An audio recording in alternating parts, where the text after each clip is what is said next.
right, hey everybody, welcome back. This is something sort of cool. We're gonna do a new little segment. Yeah, sort of cool. We're gonna do a new segment here. This is gonna be like a quick kind of a 5 to 7, 8 minute, maybe 10 minute kind of a moment each time we do this. And what we call this is a top to bottom. So this is we're gonna go through a record that we choose. I'll choose one, Jimmy will choose one, and we'll do these periodically. Today is one that I chose from Lenny Kravitz called "Mama Said." Mama said. Man, do you remember? Like, do you remember when that record came out? I do remember when that record came out. I just remember bits and pieces of it. I can't. What year did it come out? It came out in 1991. I was a Okay. You're gonna laugh at me. I was a 10th grader. Again. 10th grade in high Okay, school. I was a dad again. It's fine. We won't talk about that. We'll talk about that. But no, I do remember when. I remember when Lenny came on the scene. I do remember that. Yeah, this is his That second was a record. big So deal. Mama Right, Said was one. the second album, and Cool cover too. Oh man, awesome cover, man. I mean, he looks super cool. And the thing about it, that in that time when music was coming out, honestly, it's the same year that Nirvana Nevermind came out. Mhm. And we just kind of we're at the tail end of hair metal at this point in 91. So a lot of those hair metal bands are kind of on their way out.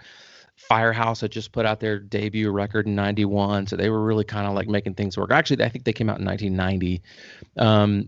But so Firehouse was kind of really getting going, but a lot of those bands were kind of on the tail end of their hair metal was kind of on the way out or getting ready to be on the way out. And so Right. when Lenny came out with the second album, Mama Said, I thought the cool thing is that it sounded so different. It sounded way different than anything else in the market.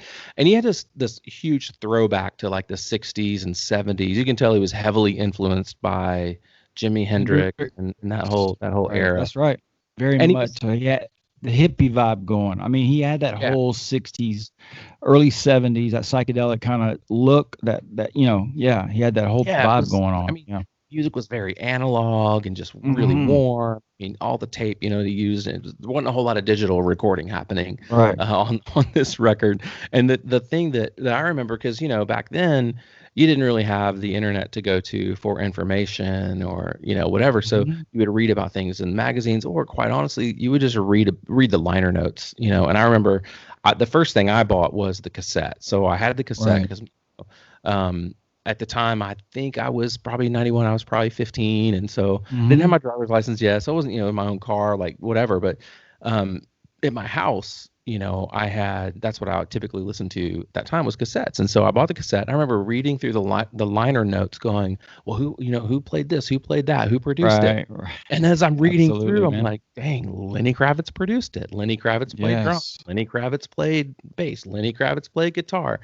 And it was just like, it was one of the first times that I ever remember as a kid and really as an aspiring musician to read the liner notes and go, man, this one dude actually did it all.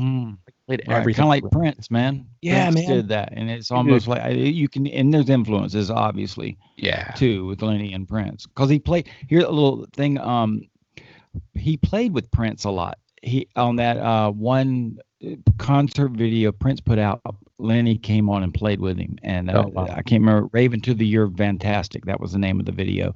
Oh, wow. And Lenny came out, and him and Prince. Oh my gosh, it was killer. So you can see the influences, absolutely. Yeah, and the other cool thing too, I was still am, I'd say, my favorite band of all time is Guns N' Roses, and so Sure. they're the band that really got me into rock music the way I am, and like what I really loved about it, and that's the band that got me into playing music and wanting to be a musician, and so there's always a soft spot in my heart for Guns N' Roses. And then as I was reading the liner notes of this record when I bought it, I remember reading Slash played guitar on 2 of the songs. I was like, oh my God, Cool. And so, Absolutely. man, just seeing, Slash, his name on a record that, like this, I just loved it. And I was like, Yeah, it really man. got me. It really that's what really helped get me invested in Lenny Kravitz. And it's interesting. I went back and I read some reviews and some articles of what people said about this record. And, one guy said that, and this was a respected music journalist, and he was like, if Lenny is gonna really, have success, he needs to stop emulating his influences. He just needs to be influenced by them, but he doesn't need to like copy them verbatim, which is, and obviously on this record, you can listen to a couple of songs. You're like, man, he like tries to sing like Jimi Hendrix. He tries to sound like Jimi Hendrix, but he really did kind of always keep that cool 60s, 70s vibe in his music all the way throughout. And that dude is still making records today, almost 30 years later. So, the one thing he didn't do, the one thing that he did not do was he has always remained very true to who he is as an artist. He's never to me, Lenny Kravitz has never changed with everything else that's going on. He's always stayed who he is, and he may change with times as far as some things he does, but he still stays true to who he is as an artist. That whole 60-70 thing. Yeah. Well, I think Lenny Kravitz, Mama Said, fantastic album, instrument on this record, produced the record. One interesting fact too is Michael Kamen, who was the composer and arranger on Metallica S&M. He actually worked on this record too as a composer on a song.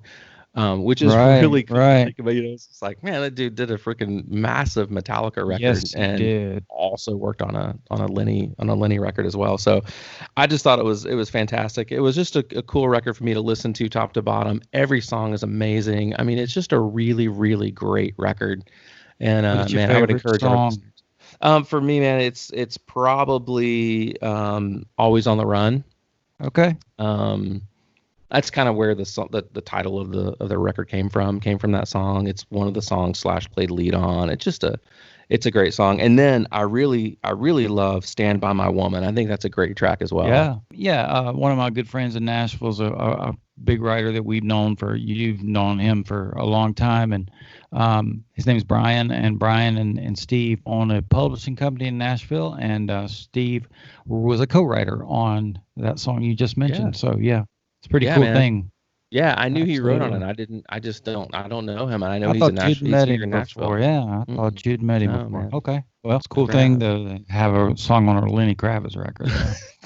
I think he probably did all right on that thing. Yeah, that record, I don't know like the total tally on it, but I know it's close to 2 million in sales. Wow. So, and that's probably just US. So you figure global numbers on that thing, and it's probably got to be up, I don't know, 3 million or so units in sales. So, and it had a ton of radio. I'm sure it had a bunch of sync. I mean, I'm sure Steve Pash is doing all right. Probably so. Absolutely. But I know what I'm going to do, man. Since you gave such a great, inspiring thing about this record, and I've never listened to it from front to bottom, but when we get off of this, I will. There you go. All right. Well, that was our installment of Top to Bottom right here on The Sort of Cool Show. Don't forget to follow us on Instagram at The Sort of Cool Show. You can also find us on Facebook at the same place, at The Sort of Cool Show. And we will see you next time.